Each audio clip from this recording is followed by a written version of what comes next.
everyone.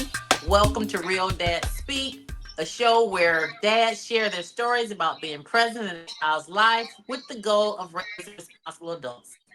I am your host, Sarah McClure, and my guest today is Timothy Banks.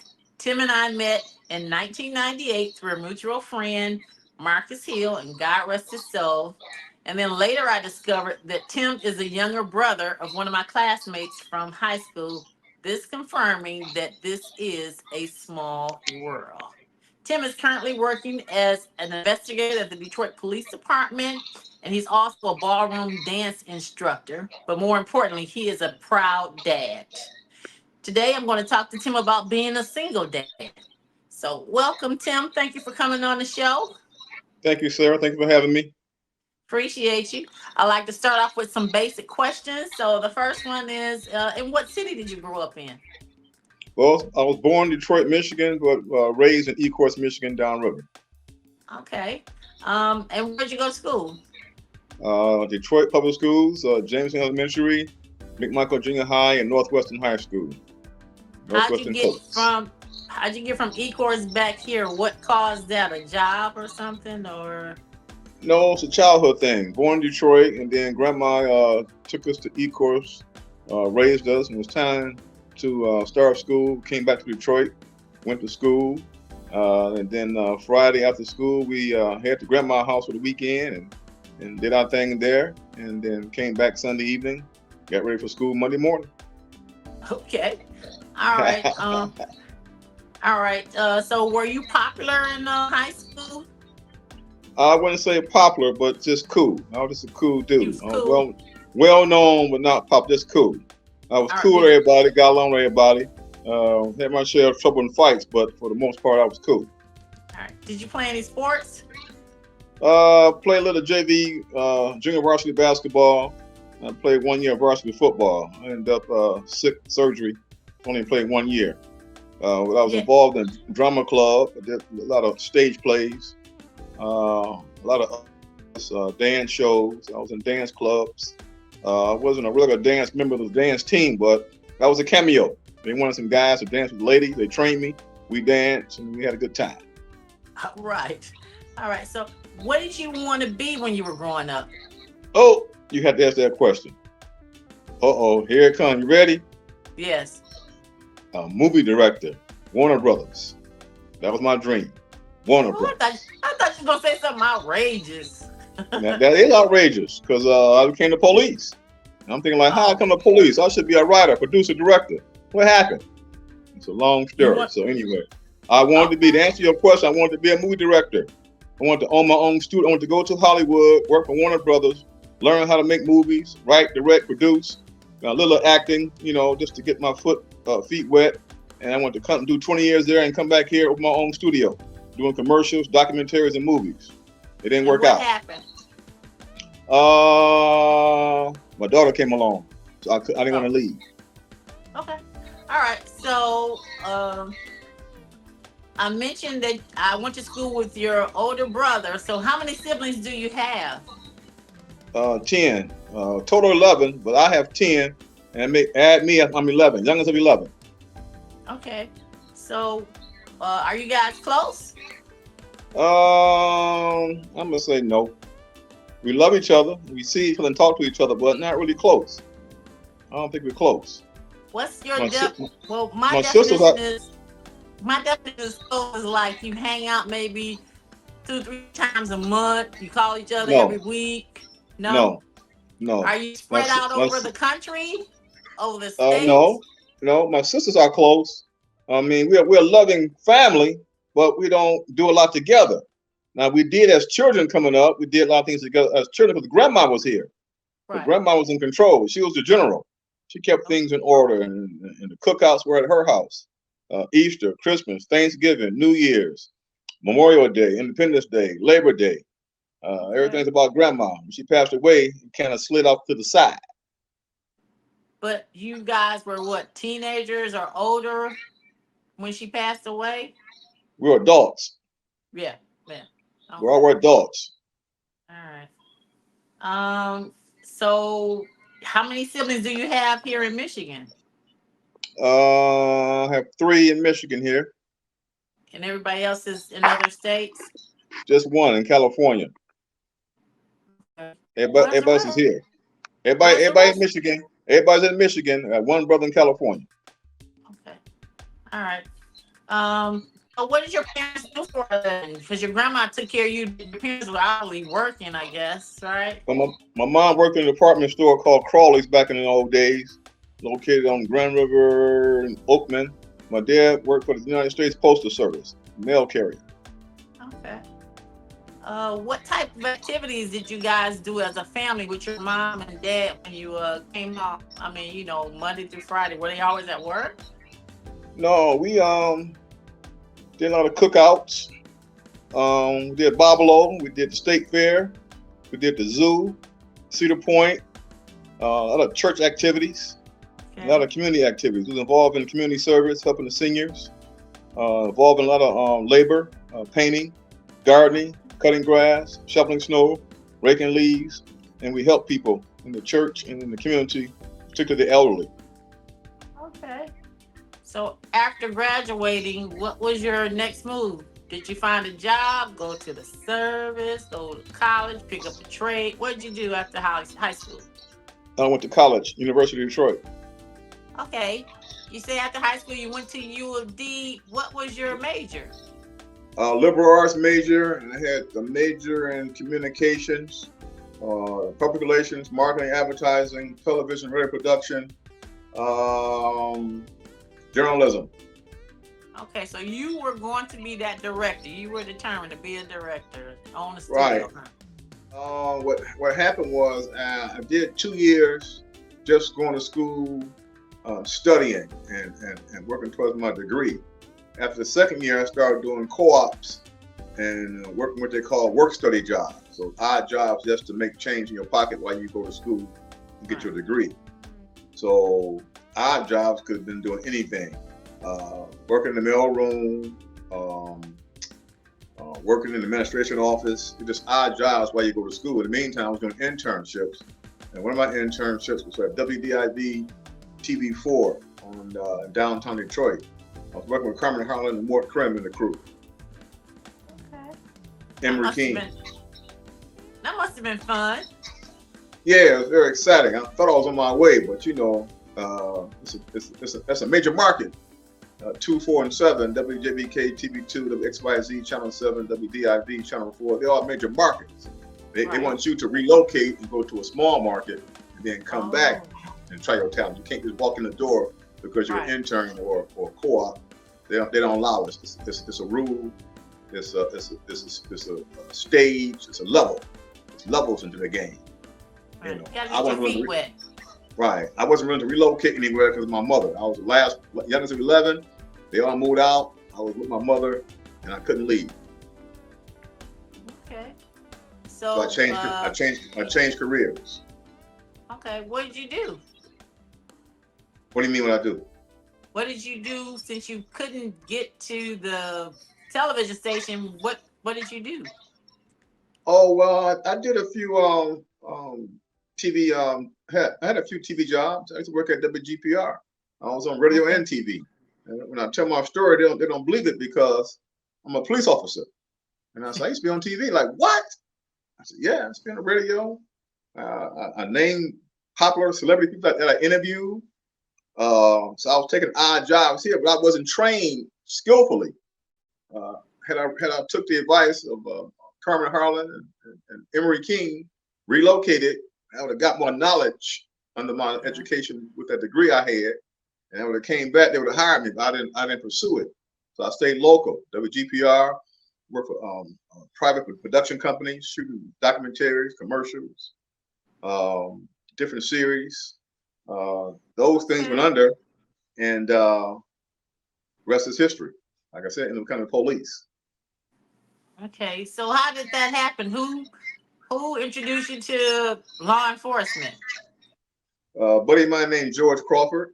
I used to work with him doing security at the Detroit Symphony Orchestra Hall. And one day I came to work as usual, as normal, and he, out of the blue, asked me, have I ever considered a job in law enforcement? And I said, who? He said, so what are you talking about, George? I said, Detroit police. I said, no, I've been on Detroit police officer. I don't like the police. I used to wear a cape, but that was then. I was young. I don't hate the police. No police How officer. young were you? No. 20 something. I was 20, early 20, 22, 20, 22, 23, 24, something like that. I'm like, no way. You don't police officer. That's not for me. I got a degree. I want to be something different. He said, no, but they need people like you. I said, people like me? What do you mean people like me? So whether they're changing how they hire people. I said, what do you mean? Well, guys like you. I said, what do you mean? So well, you're pretty calm. So you're educated, you got a degree, number one. And then but you're a friendly person. Your personal approach when you deal with people, you don't come hard or mean or angry or vulgar or profane. Not saying cops do that, but he said, you're more cool. I told you now I was cool in high school. I told you that. You're more cool and calm. But you know how to throw down, you have to. You don't want to. So they need guys more level-headed, more cool and calm. You got the gift of gab. You can talk folks out of anything and make them cooperate and go to jail with you. I said, well, I don't want to do that. I said, so leave me alone before I hit you. Leave me alone. So I ended my tour duty for that day, went home, did my normal routine, prepare for the evening or whatever I was doing, watching a movie, whatever, go to bed. And I went to bed thinking about it. Woke up in the morning, went back to work, and I said, George, what I got to do? He told me to go to the Oakland County Community College. Okay. And he began to write the directions down and what to do, where to go. And I said, I know where to go. I used to play basketball up there with all the big dogs. So I knew where to go. And he said, keep in mind, Tim, it's only a law enforcement job there. There's no IBM. There's no Henry Ford Hospital. There's no Microsoft. There's no Sears and Roebuck. They were in business back in those days. There's no other corporations but law enforcement. So I got my suit, took my resume, and I passed my resume out, filled out applications for everybody there, and everybody called. So the first person to hire me was the Federal Bureau of Prisons. I was working corrections in the prison, Federal Bureau of Prisons. When I hired in, it was a medium high, not a max, but a medium high, meaning the most vicious criminals that you can come across. And as time went on, they went all the way down to a low minimum. So they had all these young folks coming in, got real wild. With the medium high, it was more calm and pretty laid back.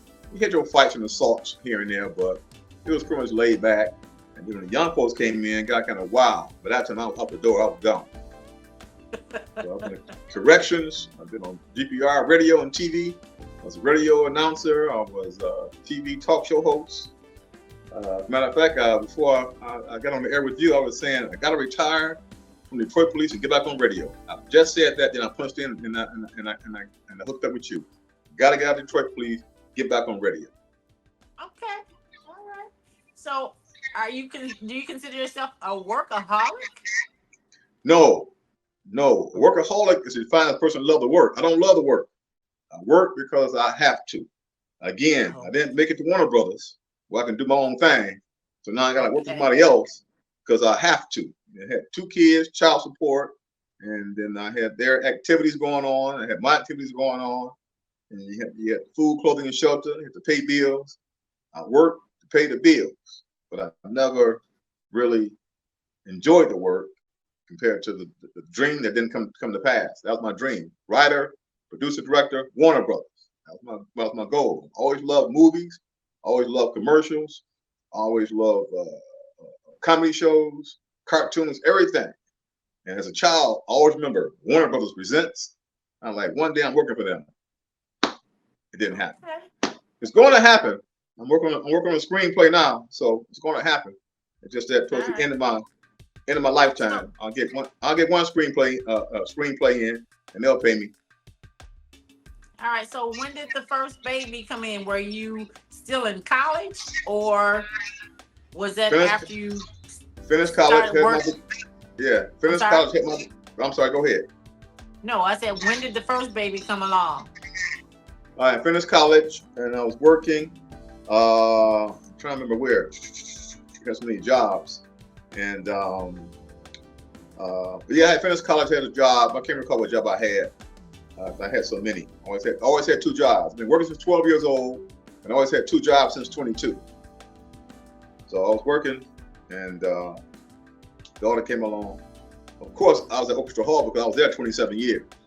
Orchestra Hall. Then other jobs were GPR. I was working on all kind of jobs. This is a long list of them. Resume is 5 miles long. But yeah, I was working. You know, because when she came along, I had went shopping, bought everything up, and gave it to baby mama. And the rest is history. How did you meet the baby mama?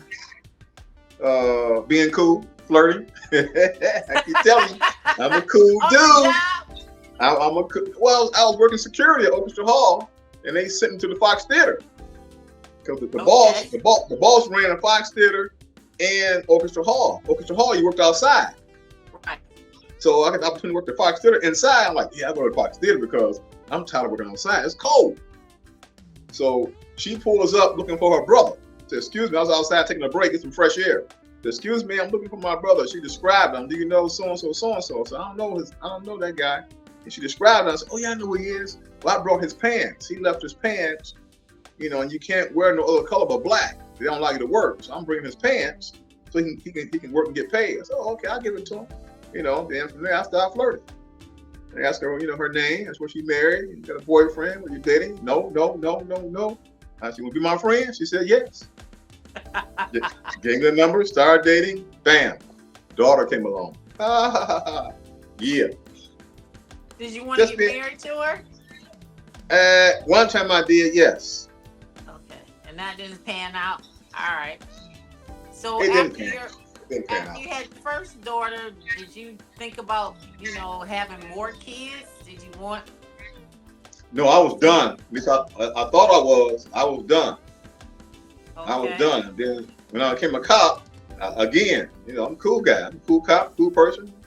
I met my other daughter's mother on patrol, and she came along. The rest is history. Yeah, flirty. And I'm like, man, I should So have you kept my didn't mouth want to shut. marry this woman either? Or No. did you? Okay. And you mentioned that you had to pay child support. Did you Yes. voluntarily do it, or were you could you make a non-legal arrangement for money, or did you just said I'll just go pay and then I won't have to worry about any problems? Good question, because now that question caused me to remember when I had my first daughter, I was working at the Federal Bureau of Prisons, and I was working security part-time at Orchestra Hall and Fox Theater. I remember because the personnel director called me to the office to discuss, my child's situation, meaning the federal government has a policy called, can't think of the name of it. Anyway, if you have a child out of wedlock, you got to pay child support. Right. So when they come in the office, they ask me, you have a child, Tim? I said, yes, I have a daughter. I said, why? What's wrong? I said, well, nothing's wrong. We just want, are you married to the child's mother? I said, no, I'm not. Do you pay child support? I said, well, I don't know what you mean by that. I'm taking care of my daughter. What do you mean by paying child support? I'm a man, and that's my daughter, and I'll take care of her. What are you talking about? What do you mean by child support? They meant through the system. It was the Wayne County child support system, or whatever it is, friends of the court. Yeah, they were referring to that. I said, no, I don't need them. I'm a man. That's my child, and we're doing our thing, living good. They said, oh, we understand. We're not knocking your manhood. We're not calling you a deadbeat dad, but we got a policy here that if you have a child, you're not married, you got to pay child support. So we're gonna send you downtown Detroit and sign you up. I said, Wow. do what you gotta do, but that's your policy. If they're not working for you, I'll pay that policy, but it don't make sense to me. It's kind of disrespectful, but go ahead and do what you got to do. So that's how I started paying. Went down to the friend of the court. And Maggie and I I heard many stories about the friends of the court. They always say, hey man, don't hit no kids on the wedlock. You should get married, be married. They're gonna disrespect you, especially a black male. I went down there, they're like, hey Mr. Banks, good morning. They offered me coffee, tea, juice, fruit, they had bagels, they had everything. This. I'm like, wow, I'm in the right place. They kept calling me Mr. Banks, and I had a white female case manager and a white male assistant to her. And she had the file. I'm like, where that file come from? I ain't doing no paperwork yet. But the federal government did the paperwork and gave it to them. And started asking me questions, told me what the judge was going to do. The judge is going to charge you this. But if you can't afford it, let her know you can't afford it. And then they might agree with you and say, okay, I can afford this, yada, yada, yada, yada. So they wanted me to pay at the beginning $83, $85 a week. thinking like, that's a bit much because I'm taking care of my child. I don't need nobody to tell me what to do with my child. So anyway, the judge got up there and did her spiel on the law, child support, yada, yada, yada, yada. Told me $85. Yeah, I can't afford that. What can you afford, Mr. Bank? $75 a week. She gave her a little spew about this, that, and the other. So since the big brother's not here, we're going to go ahead and allow you to pay $75. Every Friday, you got to pay $75. I said, it was a Wednesday, starting this Friday? So, yeah, starting this Friday. I said, okay, Your Honor. And that was it. That's how I started paying. And then I made my last payment.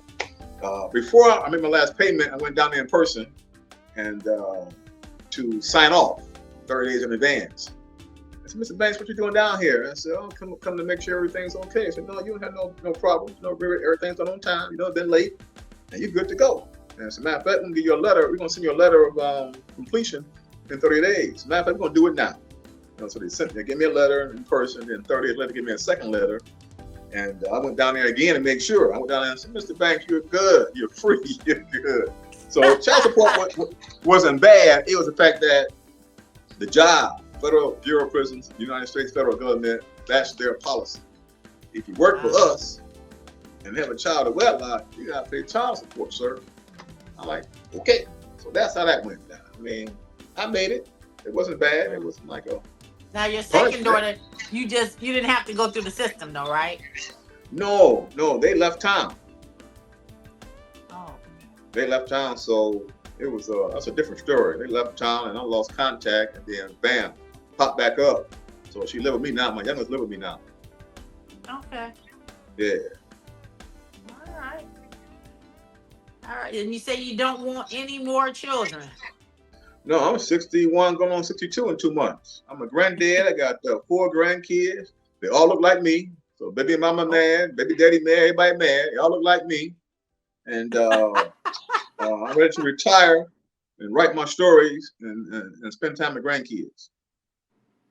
All right. And you said that the jobs that you had them, they weren't your career choice. You had them to pay the bills. It wasn't that Yeah, because grandma always taught me that the family has no inheritance for you. She said, as people pass away, son, you will not get a penny. So if you want to have nice things in your life, you must go to school, college, military, a vocational job, or a regular job, and earn your keep. Buy you a pair of shoes, buy you a pair of pants, buy you a house, buy you a car, take you a trip. That's what she taught me. So remember, as people in the family pass away, you will not get anything in return. So if you want to have a good life, you got to do it yourself. So that's what she taught. And that's what I did. That's how I remember. As everybody passed away, I keep it going. Did you ever live with your first daughter's mom? Did you guys ever live together? No. Okay. All right. So you say your grandma was like the matriarch, and she took care of everything, gave the best advice. Yep, best advice. My grandma. What about your parents? And was your grandfather alive, or had he passed? Well, my grandfather was alive, but when he passed away, I was a youngin', and when I got older, 10, 15 years later, my elder brothers and sisters were talking about my grandfather, and kind of found out he wasn't our biological grandfather. I'm thinking like, well, to me he was, because he took care of us. He had no problems. And then my real grandfather, that's a different story. We never met him, never knew who he was. So my grandfather was there. Yeah, we call him Daddy Richard. Mm-hmm. Yeah. All right. And he was good to us, good man, good to my grandmother. Yeah, he was a good man. Taught us how to fish, taught us how to do gardening, taught us how to do farm work. He had a farm with some farming work. He was a good man. When we got in trouble, grandma, she loved to spank you. You know what I'm saying? So sometimes she allowed granddad to spank us, but he'll like, come on in the room, close the door, just say ouch. And hit the pillow, just say ouch, ooh, ouch, ooh. So he was cool. We didn't always get spanking. Grandma didn't never knew it. You know what I'm saying? So we loved him. Yeah. Yeah.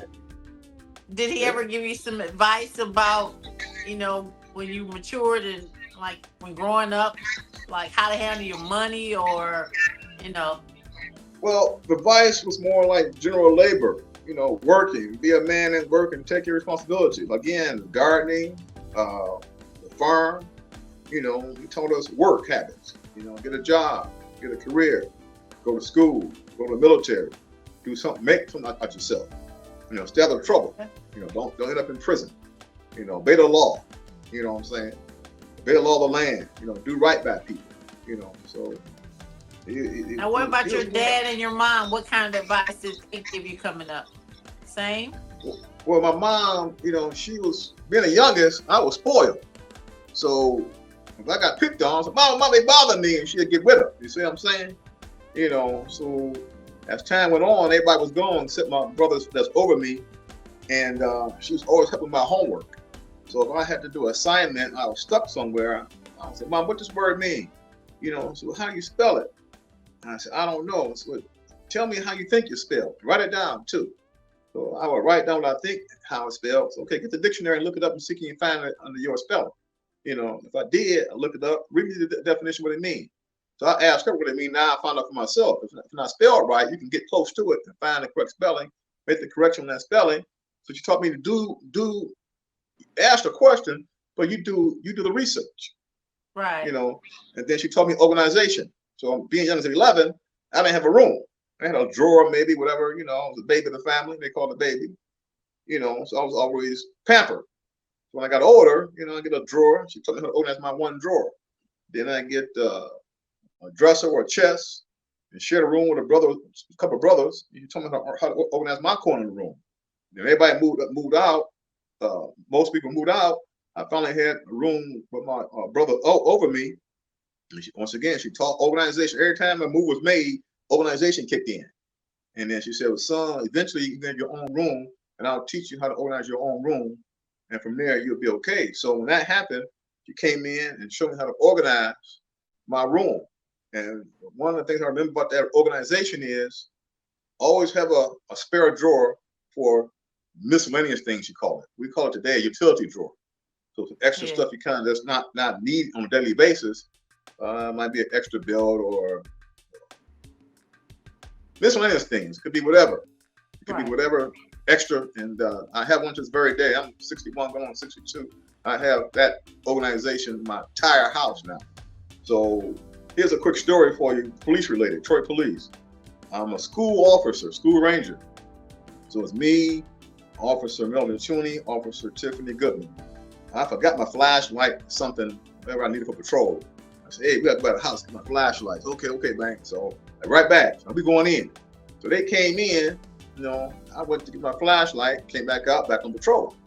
So that shift ended. Next day, back to work again. I'm patrolling by myself that day. And Sergeant Carey calls me in the office. He said, Banks, called dispatch 2 and stay, LI 44 2 and stay. I said, okay, LI 44 and route. I get to the office. He said, close the door, Banks, Sergeant Aaron Carey. I said, yes, sir. Take your hat off, sit down. I said, yes, sir. He said, well, yesterday I understand you have to go by the house. I'm thinking, oh, I'm in trouble. I'm getting written up going by the house to get my equipment. I forgot, right? He said, no, you okay? He said, well, Tooney and Goodman told me that your house was clean and organized. I said, Sarge, you coming off the street just to discuss organized and clean house? He said, but Banks, they told me yours is unusually clean and organized. I said, Sarge, come on, I got a job to do. I don't have time to talk to you about my house. Maybe we can talk to each other on the phone when I get off work. He said, no, just relax. I just don't understand how. I said, look, my mother taught me that, Sarge. My mother taught me to be organized. And that's how I am. I said, I can change any attire in pitch black dark because everything is organized. My workout section, my police gear section, my suit section, my casual wear, my gym clothes. I can do it in pitch black dark. I know where it's lined up in colors too. So I know what I'm doing in pitch black. He said, that's crazy. And he said, let me ask you a question. Are your seasons also organized? I said, yes, they are. I said, man, that's what's that word they call it when you organize to the extreme? What's that word? ADD or yeah. I said, no, I don't have ADD. I have organization that mama taught me. So everybody that come to the house have the same comment and they use that seasoning. Everybody has the same question. Are your seasons also organized? I said, yes, all in order based on how I want it. So I can reach in there. I ain't got to look. I just grab. Open the door and grab. Cabinet and grab. So, hey, you got ADD? I said, no, I got organization. Mama taught me. So no one can respect or understand the difference between organization and ADD. I got organization.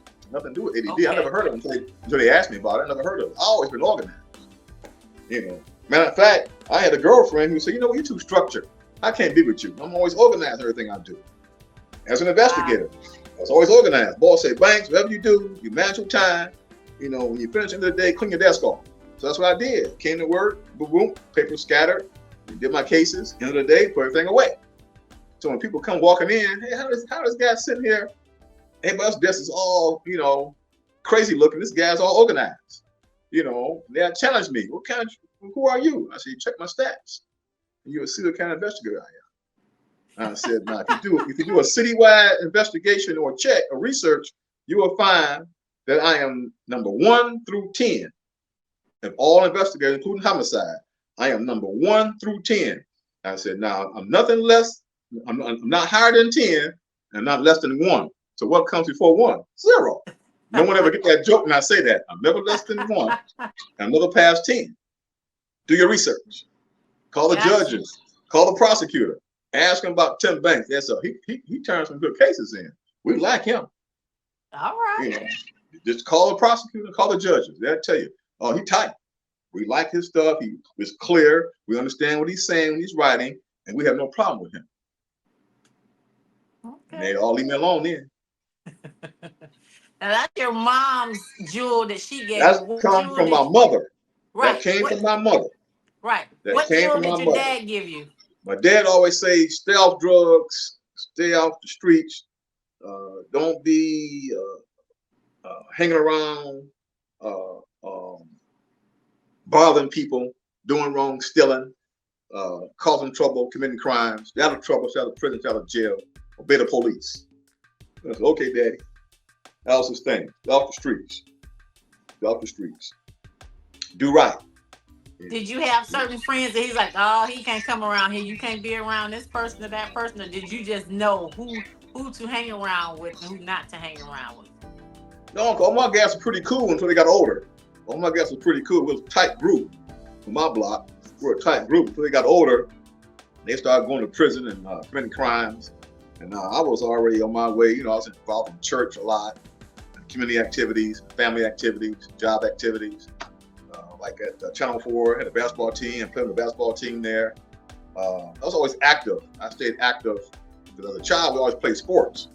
You know, I grew up in Ecorse, so every day we played either baseball, basketball, football, sometimes 3 times a day. You had a morning session after your chores, of course, noon, evening, early evening session, and night session. We was always athletes. A lot of them guys in Ecorse, they played on the team in Ecorse High School, Ecorse Red Raiders.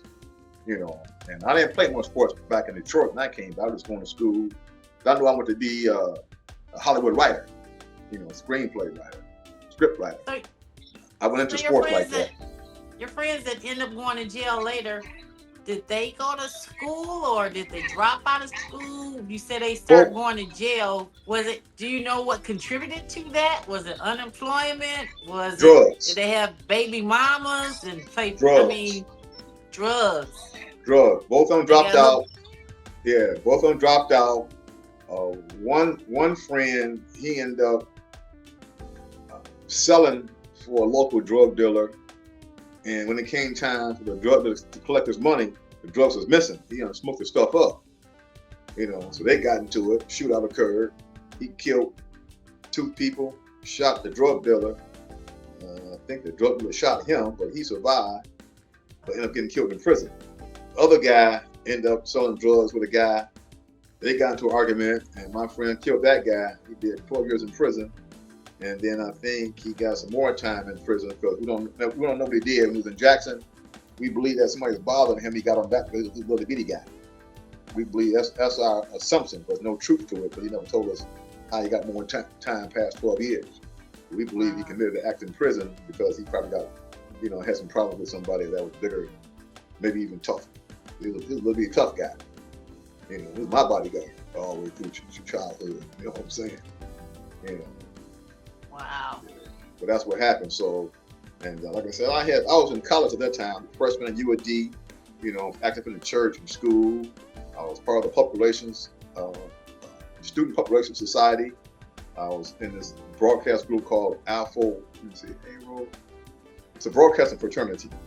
It wasn't a quote unquote fraternity. It's more like a society, broadcasting society. So I was busy trying to find myself. What can Right. I do? What I'm going to do? What I'm going to be? What I'm going to do? What I'm going to do? What I'm going to do? My drama club teacher advised me to go into communications. I didn't want to go into communications. I want to go into theater. And her thing was, and I hate that I listened to her, but she, well, let me say this. She asked me what I was going to do at the high school. So I'm going to Eastern Michigan University. I want to play football. I'm going to study theater, fine arts and theater. Then eventually I'm going to go to Hollywood, LA, and work with Warner Bros. Well, they don't hire too many blacks in that field. So I ain't got nothing to do with that. I'm still going. She convinced me to go into communications, public relations. I never heard of that. She explained what it was.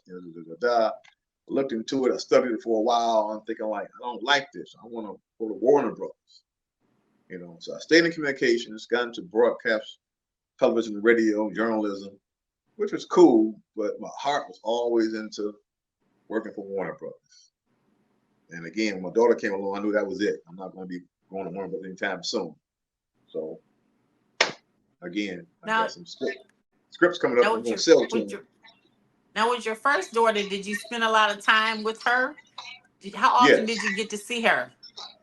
On my every off day I had, and sometimes even more, because my Okay. baby's mother had to leave town, or maybe she was sick, or had a date maybe. Then can you watch Bree? Yeah, bring her over. So it was never no. So yeah. Sometimes I had to work, couldn't, but then I'll still take her to my grandmother, my mother, one of my sisters. But yeah, quite a Okay. bit Now every your off day. second daughter, did you spend a lot of time with her? No, not until now. Again, they left So town, went to Ohio, and from right after Ohio, she was born? yes, Wow. they went to Ohio, then Florida, then Georgia. Her job was taking her there, or she met That I don't know. somebody This, else? like I said earlier, just disappeared. I didn't even know until I got a phone call. Wow. Yeah. So, but now do you have communication with her? My youngest daughter lived with me. Oh, okay. Yeah. I had told her when I got back in contact with her, why don't you come live with me, because you don't seem to be happy with your mom in that situation. And it's a longer story, but we had total no communication at all. She didn't know who I was. Wow. My mother had How old kept was her she when she went away. When she came back, when she came back? 17. Okay. And how were you able to get in touch with her? She Or did called my she call niece. you? She called my niece. My niece called me, and then I called my daughter. Okay. All right. Well, I'm glad that's working out. So Yeah. you told me you're organized. Do you also cook and clean Yes. as Yes. well as you? Okay. Yeah. Grandma taught me how to Now, cook and clean. all right. When your oldest daughter was coming over there, did she try to help you cook and clean? Is that something that you taught her? Mm, it's not really, because that's where I had problems at. She wouldn't. I would tell her clean your room. The only thing I did was tell her clean her room. I clean everything else because she don't clean like me. Right. And then that was a fight right there to get her to clean her room.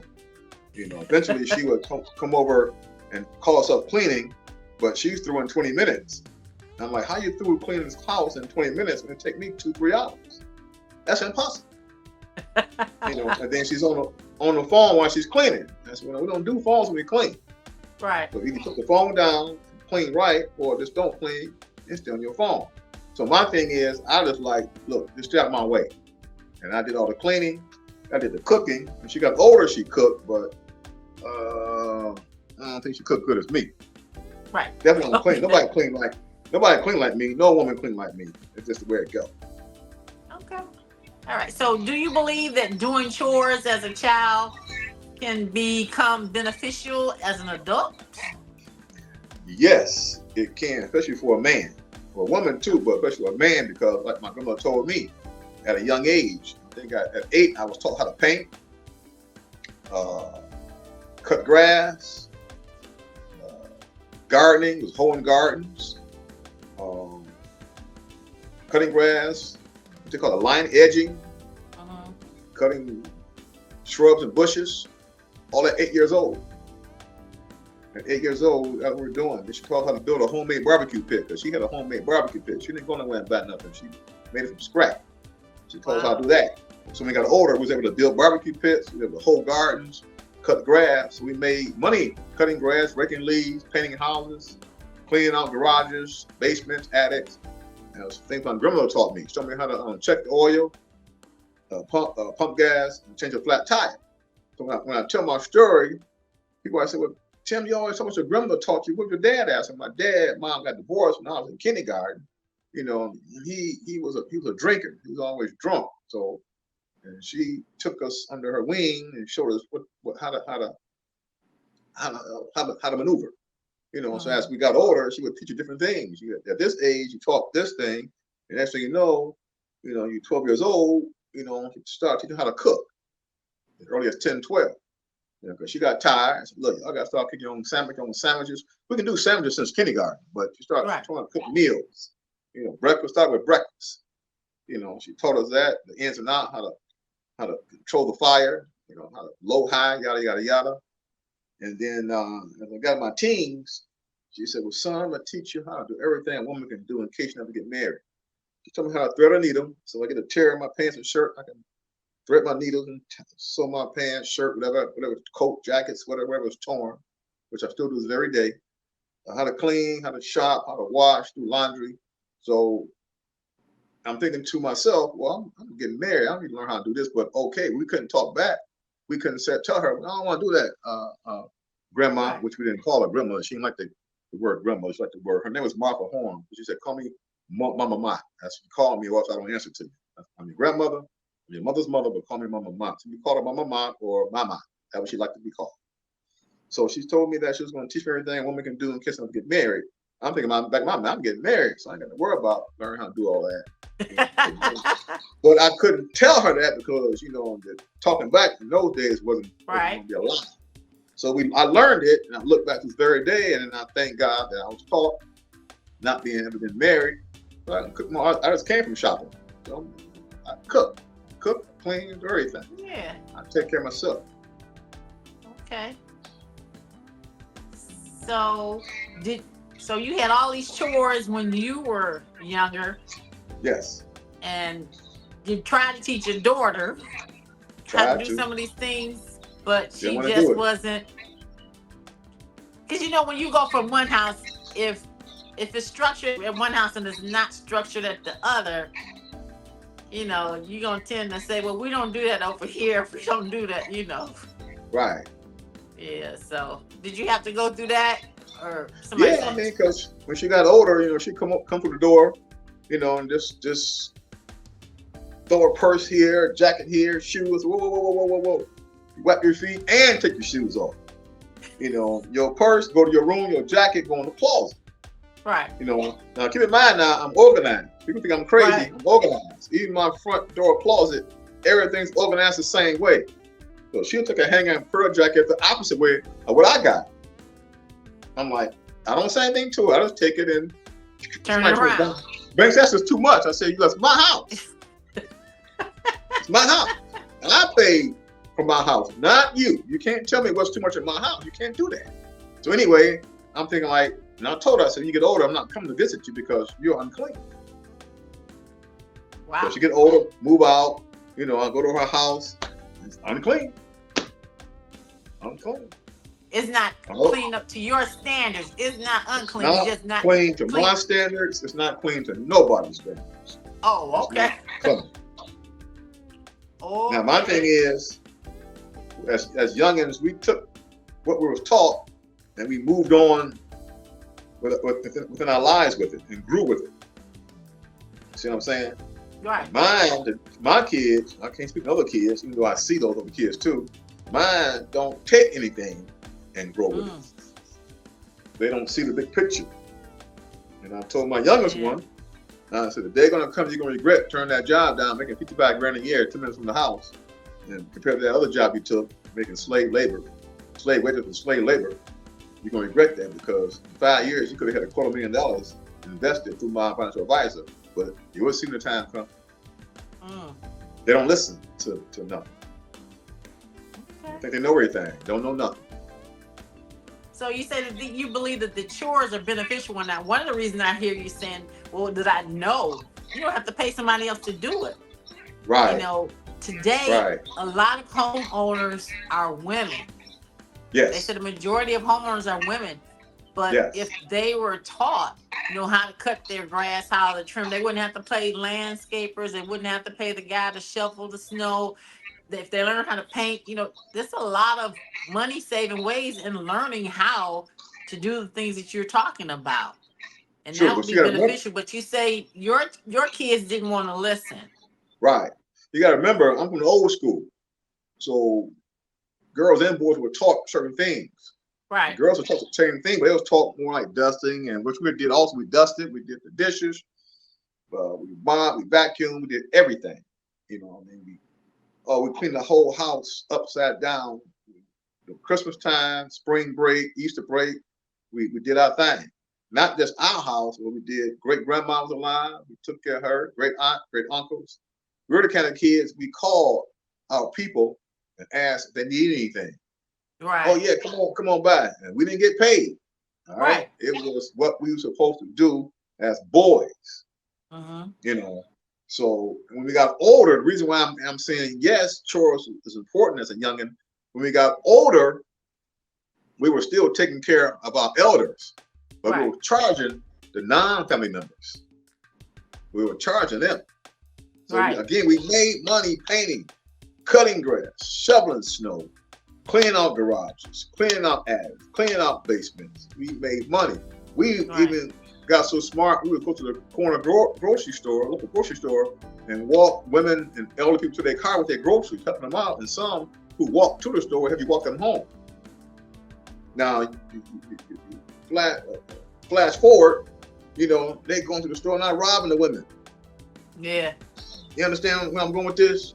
yeah, Old school, yeah, help, help, help, help. New school, hurt, hurt, hurt, hurt. yeah. So to this very day, yeah, I was in the grocery store yesterday, watching a female who's going around doing her thing. Oh, she's cute. Remember that I'm always flirting, I'm always cool. Oh, she's cute. But I ain't saying anything to her. Right. So my buddy, he's buying stuff. I'm already set waiting for him, and she asked the clerk, I want to get a case of water. So the clerk leaves her station, walks over, tags it, and walks back and finishes checking her out. So when the woman finished with her deal, looked at me and said, "Hey, how you doing?" Smiling.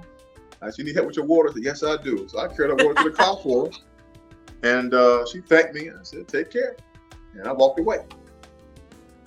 All Again, right. it's A old school. gentleman. That's Yes, a old gentleman. school, She recognized that. right? Yeah. Then ask her Because her I've walked name. up to a door with young men behind me, and I'll slow down, and they'll stop behind me and wait for me to open the door for them. Yeah, I was like, new school. okay, That's I how they guess I are. got to open my own door. So, Right, right, right. yeah, they But yeah, don't know. chores is something that we were taught. We teach our kids, and we teach because for a reason. Because one day you're gonna have your own. And Right. again, if you don't know how to do the chores, when it comes to women, it's different because they're taught to get married, and the guy gonna do all that. But people not getting married no more. Yeah. So they would have helped out. They would have just learned themselves. I know females cut grass, paint, do everything. I'm like, "Hey, how you doing, girl?" Yeah, I had a girlfriend. She said, "Timothy, if we get married, I want to let you know I can't cook." I said, "It's okay, babe. I cook. I cook. Make the money. I make money, and I cook. And I shop. I do the dishes. I'll do the clothes. Don't worry about it." 'Cause she was smart. See, she wanted to make money, so I could have dealt with her. She know how to make money. I cook. I shop. I do everything. Just make that money. So She was silly. super smart. She knew figures. Like, oh, Gotcha. yeah. I Gotcha. had my money. She had her money, and she had her mind. I Yes. look back to the very day. I should have kept her. I'd be rich. So, if you could hire somebody to help you, would you hire them to help you cook or to help you clean? I would hire them to clean. I wouldn't help. They'd clean. I'd teach them what to do, and I would never Okay. clean again. I told my kids, as old as I am, I should never have to clean it ever again. Oh, Daddy, your house always clean, neat, and organized. That's what they told me. I'm like, you know what? Get out. Get out of here.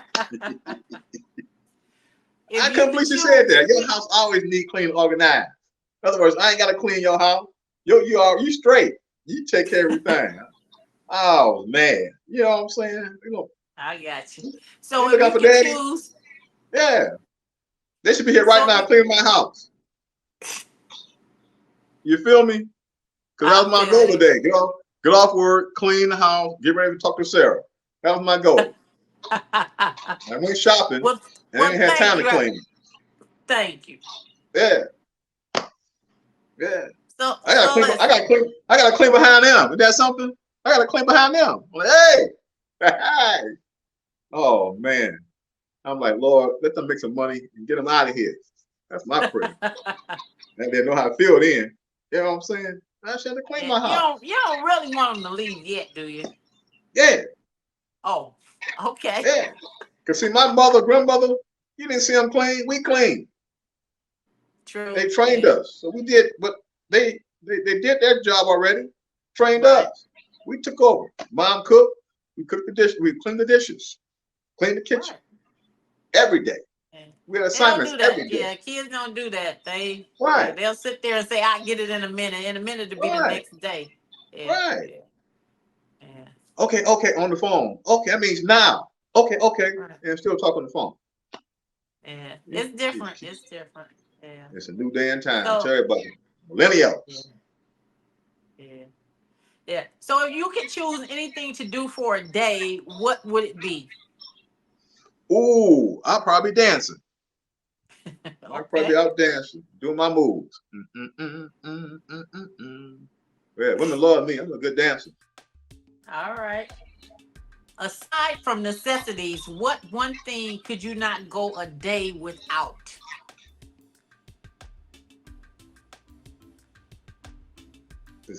Prayer. I couldn't go there without Okay. prayer. Yeah, can't Okay. do it. I feel All empty. right. Missing my prayer. Gotcha.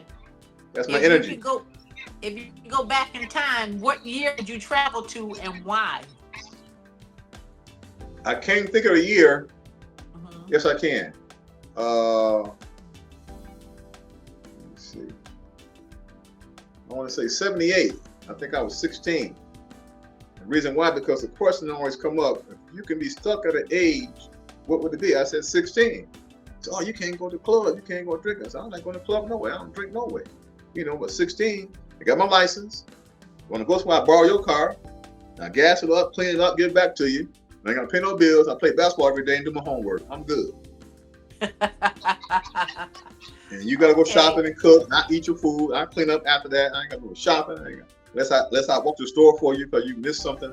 But I ain't got no responsibility except my chores, my homework, and play ball all day. Ride the bike, play ball. Because back in those days, we walked everywhere. We walked. Right. We was on the go. 16, no responsibilities. Okay. What's the most daring thing you ever did? Oh man. Most daring thing I ever did.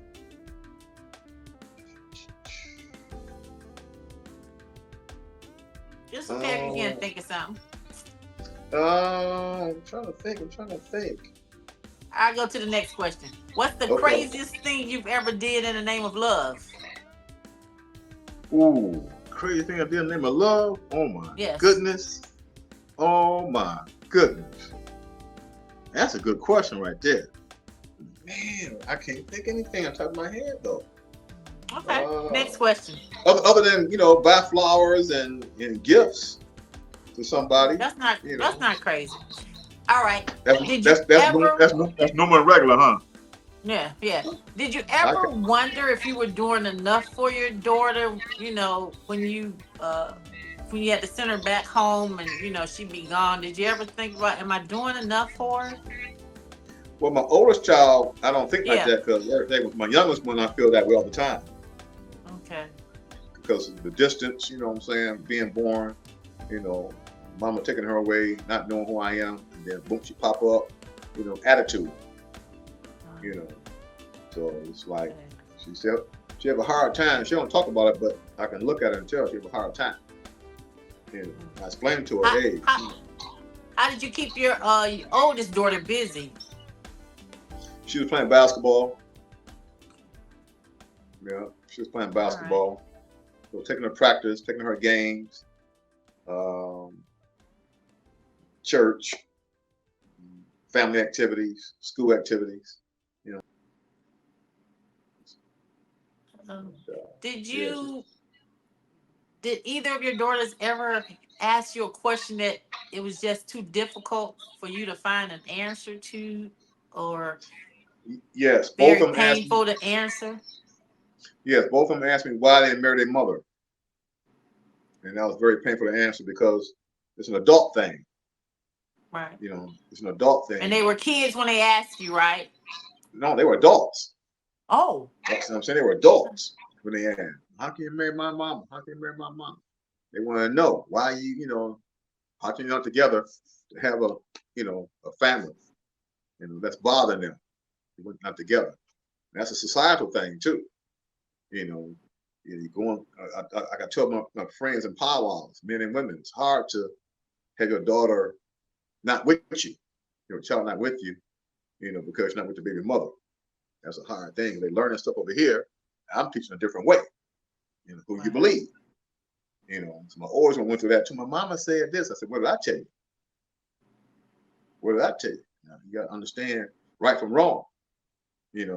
So listening and watch your mother how she lived, and listen to me watch how I live, and see what the better side is. Who you feel has the right information that's sharing with you. Who's teaching the right way. You figure it out. You smart. She favored her mother. She just do to this very day. She always say, my mother, my mother this, my mother that, my mother wasn't doing it, mother wasn't doing it. I said, look, you grown now. She can't let that mother thing go.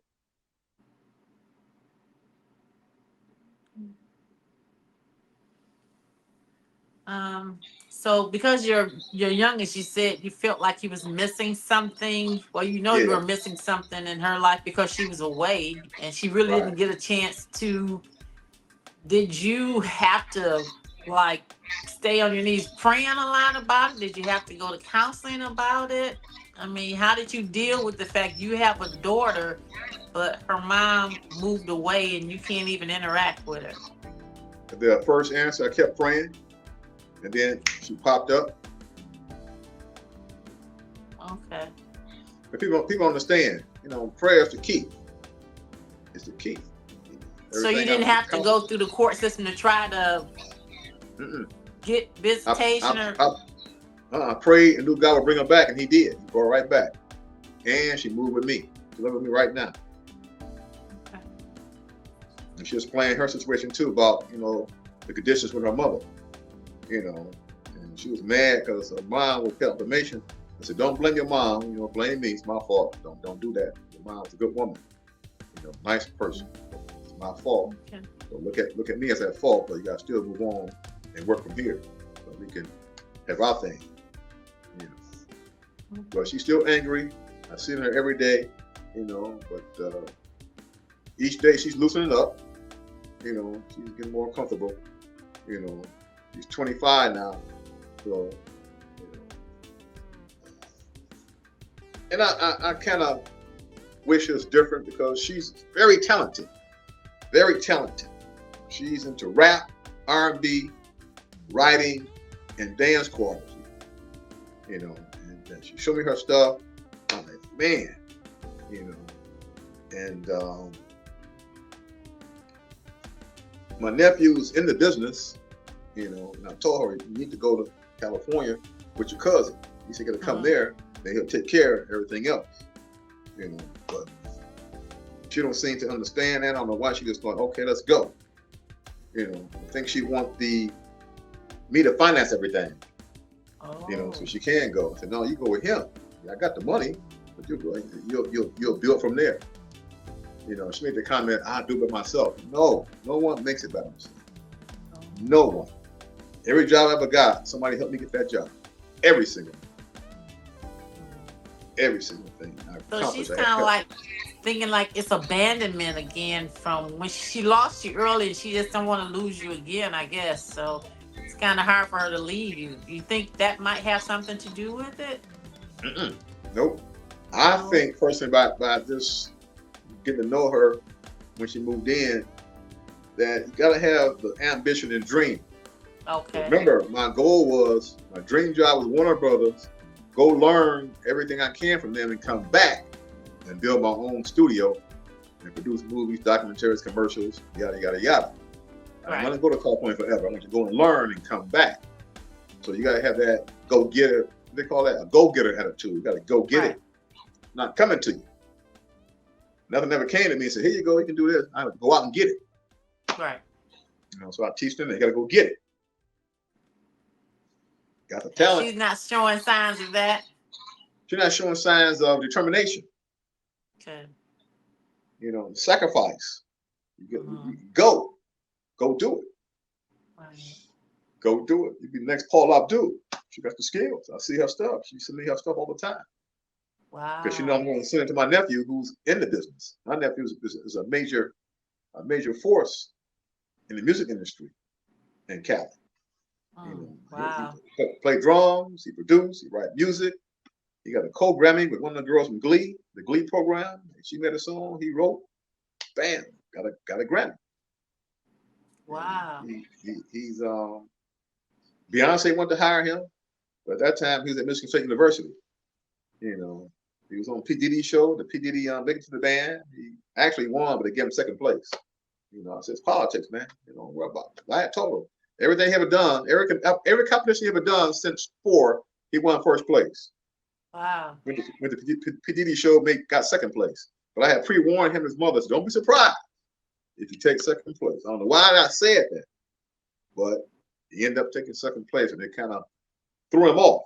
I said, second place winning don't mean you second best. It just mean on that show. Right. Because the guy who won, he was playing the guitar first. He got kicked off the show, and he asked could he come back on playing drums, which is what you're not supposed to be allowed to do. Once you compete, sign up to compete for it, that's it. Right. P. Diddy allowed him to come back in. Boom. Nephew. Because P. Diddy told my nephew, hey man, you the only guy can write music out this group. You bound to win this. Wow. He was the only writer of music. Everybody else played a musician, but couldn't write anything. He was the only writer. He had the complete talent. So he called me Uncle Timmy. Uncle Timmy. I said, look, nephew, I told you. It doesn't mean that you're second best. It just that you didn't get first place. You got second place. It don't mean you're second best. You still number one. You still number one. So since then he moved on, and he's number one. Everybody hires him. He goes from L.A. to Germany to London teaching and making music. That's good. That's Yep. good. When you get a chance, So common spell. I was saying when you get a chance, common spelling. Thaddeus Dixon. Google up, his history will come up. He's been on Jay Leno's show. He's been on Jimmy Kimmel's show. He's been on who's a new guy now that hosted NBC show, Tonight Show. Jimmy Fallon show. Jimmy Fallon. He played drums all them shows. He's been interviewed by Good Morning America, CBS This Morning, Today Show, all that stuff. Detroit News, Free Press. State? He's from Michigan State University. Thaddeus Dixon. Common spelling Thaddeus, common spelling Dixon. Yep. All right. Well, good for him. So now your daughter, she just doesn't want to step out on her own. She wants you to help her or be holding her hand. Is that what you think? Yeah. Okay. Hold her hand. Explain to her, which she'll get there. Yeah, She'll get there. So, She other deserves than it. her trying to get out on her own, how do you spend time with her? What are your favorite things you like to do with her? When she's not at work, when she's at home. Well, she's always want to go on some of mine. It's mostly family things. She likes sitting down watching movies together, and going out to dinner together. But she'll make plans, and then I'll cancel my plans, and she won't come through. That's the problem. But when she do, she enjoys sitting watching the movie, going out to dinner with Okay. family dinners All and right. outings, that kind of thing. So, what matters most to you about being a dad to your daughters? Um, what matters most to me is picking the right man in their life. And I told Okay. my oldest daughter, when she started dating or liking boys, well, same difference. I said, well, honey, when you do finally settle down, remember one thing. You do what you got to do because you're grown. I'm only teaching what's best for you. But you ain't got to follow what I said, but it's best to do it. Pick a man like me. And he said, what you mean, Dad? I said, well, I work. You understand? I work. You don't see me hustling, selling drugs, or shucking and jiving and other kind of crimes. Um, uh, Gambling. I don't gamble. You don't see me on the streets drinking. You don't see me at home drinking. You don't see me doing things in the streets that are causing havoc with the police or the community, my neighbors, or society as a whole. I said, so you see my mannerism when we go out together. You see how I conduct myself. So we go and do our thing, and we coming back. We don't get involved in what's going on. It's me and you. We come and go. Sometimes we go out, crimes take place. Did you do something? No, I'm with you.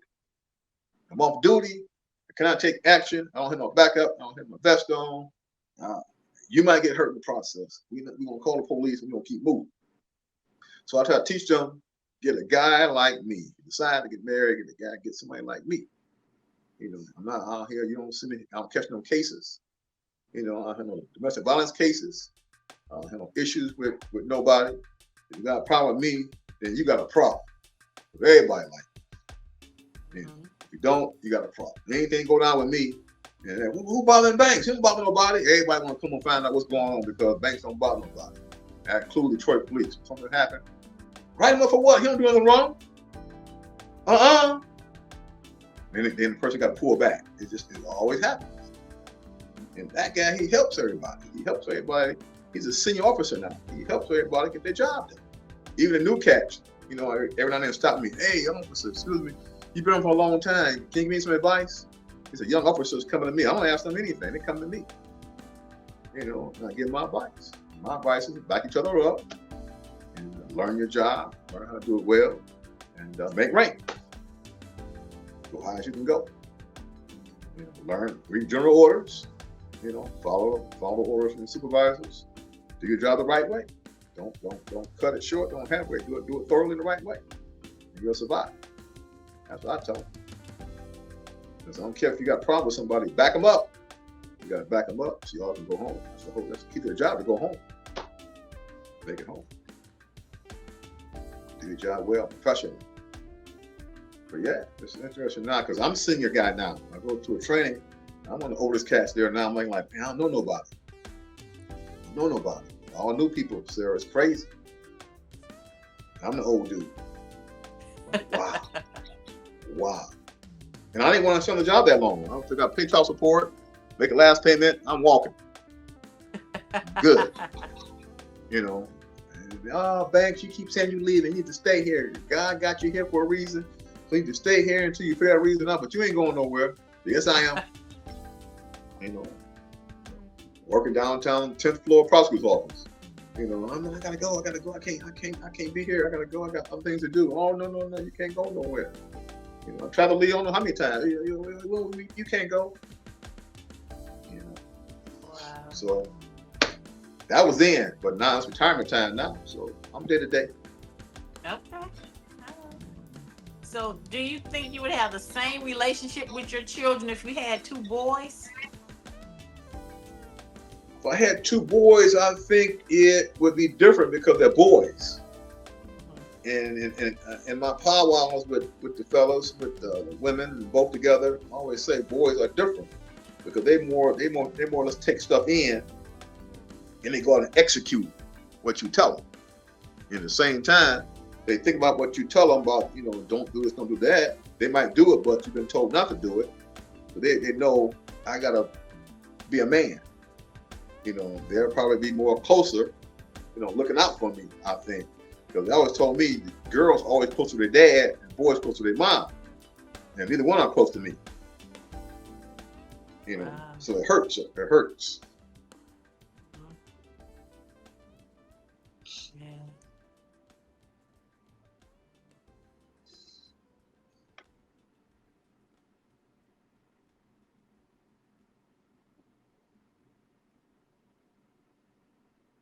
Sorry. It's all right. Go ahead. Feel your feelings. Express your feelings, man.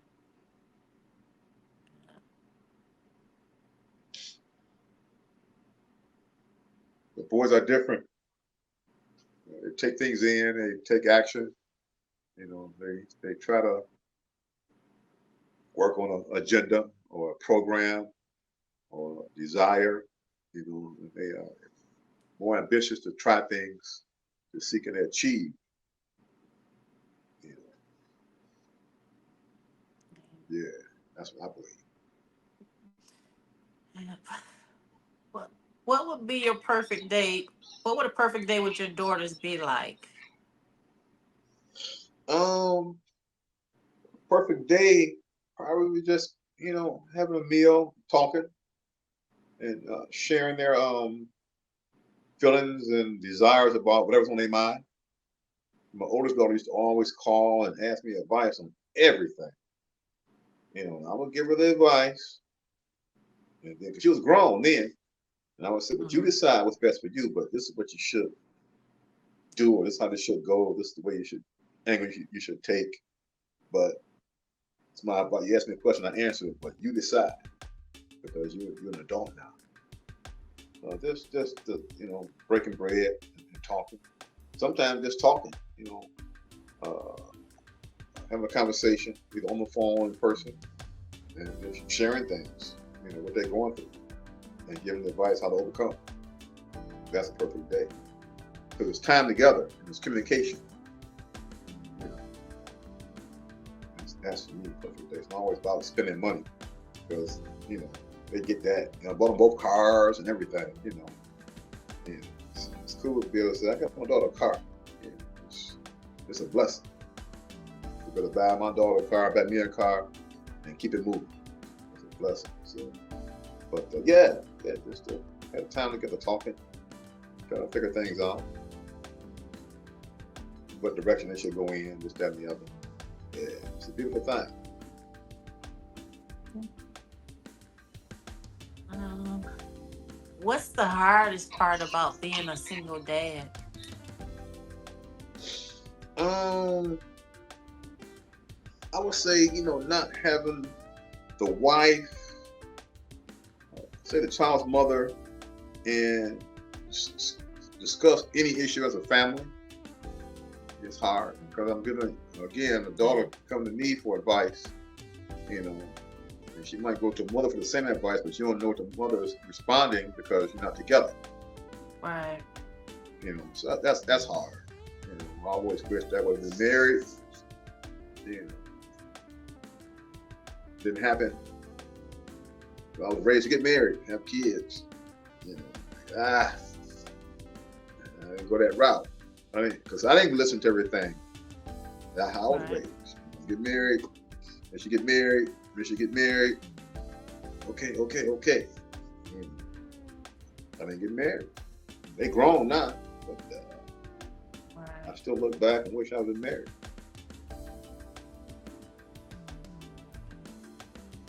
What do you think every single dad or every dad should know about their children? What things do you need to Um, know about your kids? they should know. Um, I know it sounds vague how they feel about life. They should know that every dad should know. You know how they don't feel about anything. They should know that they can come to the dad and on the mother, but the question is the dad.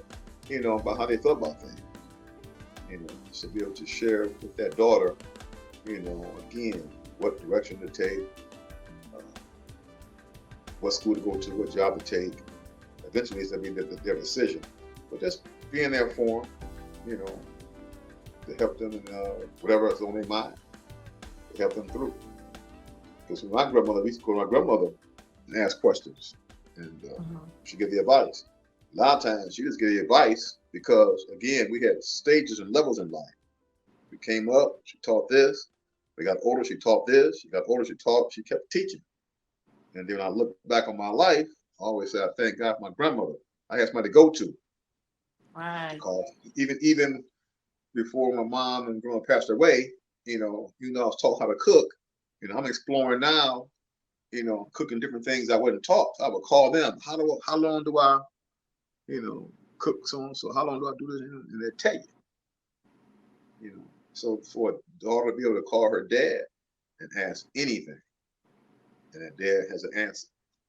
That's Right. that's that's what it's all about. That's your child, you know. Mm. What skills do you think all dads should have? Um, in my opinion, they should know chores, how to clean, how to cook, um, how to. I had two daughters, so I was doing hair, you know. So how to do hair. I watched my mother and grandmother do my sister's hair. And I was looking. So okay, if I have a daughter, at least I know how to wash her hair, and grease her scalp, and ponytails or some braids. So you should know how to cook, clean, do hair. Um, you should know how to just teach their child, the right way to go in life. Birds and the bees and everything else. Because you got to cook for that child. The child can't take care of himself. Cook, clean, and then teach that child the same thing.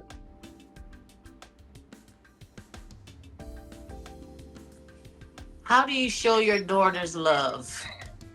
How you show them that you love them? I just tell them. I tell them. Call and check on them. You all right? Need anything? What's going on? Don't need anything. Let them know I'm there for them. Giving them advice.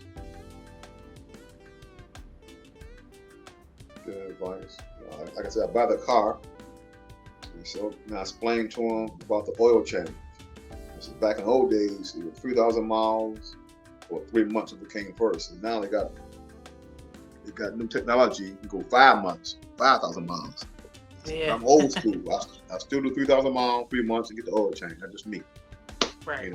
So when that happens, here's the day of the car. We got the car the day. Here's your mileage. So you do the math. Give me a call. We get your oil change. Right. In other words, you ain't gotta do it. You call me, I do. So you just showing that's love. I got you. But keep in mind, 3 months, 5 months, 3 months, 3,000 miles, 5 months, 5,000 miles.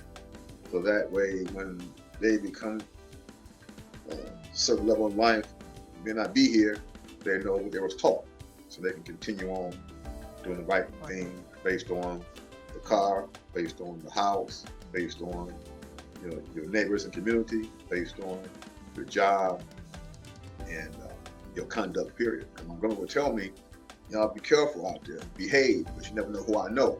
I never knew my grandma was a famous person or a well-known person until I got older. So she knew all the police officers, all the judges, all the doctors, all the lawyers, all the firefighters, all the grocery clerks. She knew everybody. You want some more son? Grandson? Yeah, you better act right. We're going to tell her. You're going to spank that butt. So we had to fill our P's and Q's out in public because my grandmother was the matriarch of the community. She raised all the kids. She cooked for everybody, cleaned, So yeah, we had to,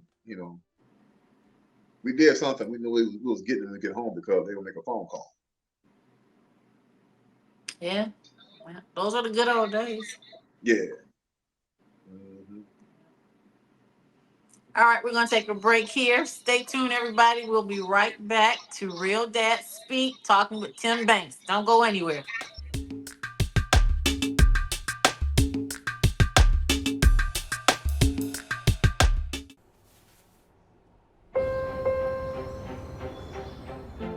My name is Sean Williams, and I am the founder and president of the Dad Gang Incorporated. The Dad Gang is a support group for Black fathers, and we are on a mission to change the way the world views Black dads. I do agree there's a misconception about Black parenting and Black fathers.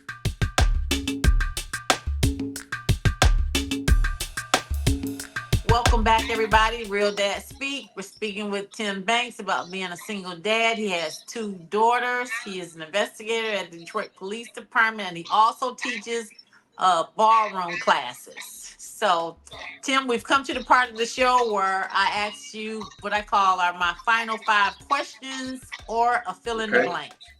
So, number one, what's the best advice you received about being a dad? The best advice I received about being a dad, from my mechanic. He said, Tim, my first daughter was born. He said, congratulations. Pray that your daughter's healthy and strong. He said, girls are different from boys. I got two boys. We go shopping, pants, shirt, underclothes, and we're out. Girls, dress, you need stockings, you need shoes, you need all the accessories. So you're going to be shopping for a minute with your girl. So just keep that in mind. They cost more. You're going to spend more. I got two boys, so I'm in and out. When I come in here, I'm ready to go. You're gonna go through a thing, but you're gonna be all right. That was the best advice I got from a mechanic. My daughter was born. Okay.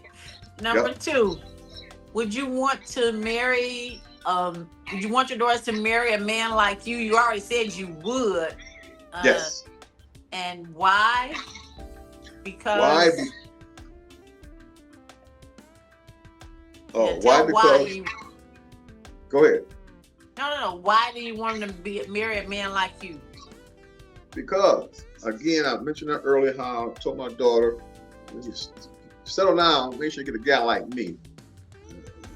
Not saying I'm the greatest guy in the world, but I handle my business. Like I explained to my oldest daughter, I work. I'm not in the streets. Don't drink, don't do drugs, don't commit crimes. I don't cause trouble with the neighbors, community, family, friends, neighbors, associates, co-workers, colleagues. Don't have any police friction, meaning cause trouble where the police got to come and have issues. I explained to her, you notice the police never come here because I keep peace. Right. Conduct myself with respect. I don't have any cases, domestic violence cases. I said, all my friends, they work. We all train with the gym, playing ball, with weights, martial arts. We free, get together, get our kids. We do family, dad, daughter, son things. I said, so look at me and my friends. We are taking care of business. We're going to school. We got dreams, and we're making it. So get a guy that's about business, sound mind, respectable, and know how to take care of business. That's why I'm choosing to be like me. Okay.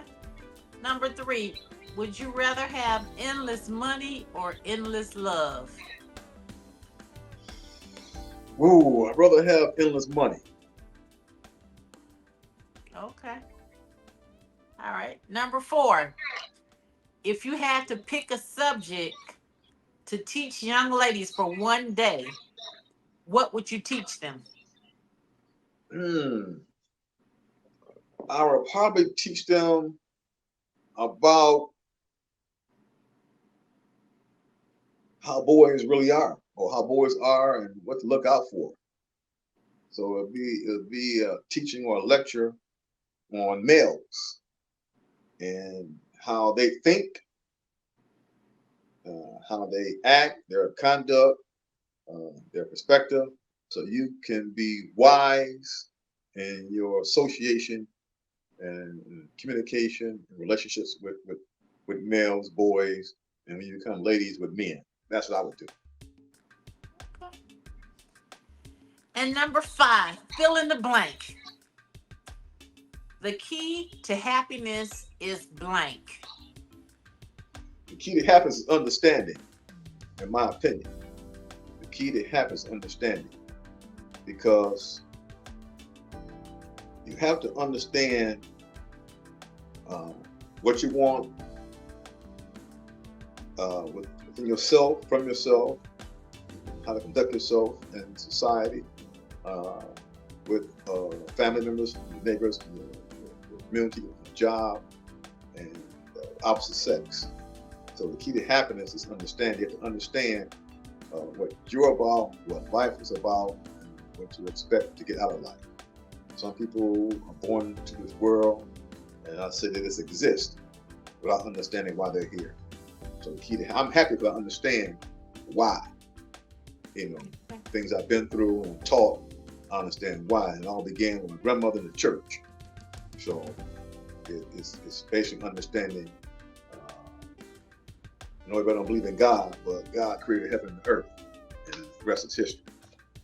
So that's my happiness, knowing that I have faith in God and how I was taught. I'm able to conduct myself a certain way. So at the end of the day, I make mistakes, but in my prayer, I can say, Lord, forgive me for this day, and I'm forgiven. Man don't treat you like that, but God is merciful. He does. But that's what I would teach. That's what I would explain to people. Understanding is the key. The Bible tells you, with all I get understanding. And it said get endless love, endless money, get understanding. Understanding is the key to life. Understanding is the key to happiness. I'm happy with my life. I have regrets. I'm not going to knock that. I have regret. I already told you, I was married and I had kids. And I was taught, get married, have kids, family, do the right thing. But understanding is the key to my happiness. If folks have understanding, they're going to be happy too. Well, thank you, Tim. I appreciate you. Thank you for having coming me on. All right. Appreciate you. Thank you, everyone, for listening and watching Real Dad Speak. We come on every Tuesday, 7 o'clock on YouTube. So don't forget to like, share, and subscribe. Real Dad Speak. Thank you, everyone. One more thing. Yes, Got sir. time? Yes. I teach ballroom classes. Call me, Tim Banks, 313-879-7862. Ballroom, Detroit Urban Ballroom Dance Classes, 313-879-7862. Like I said, I'm a cool brother, and my group is called Smooth Incorporated. All right. All you ballroomers. Thanks, Tim. Thanks, everyone.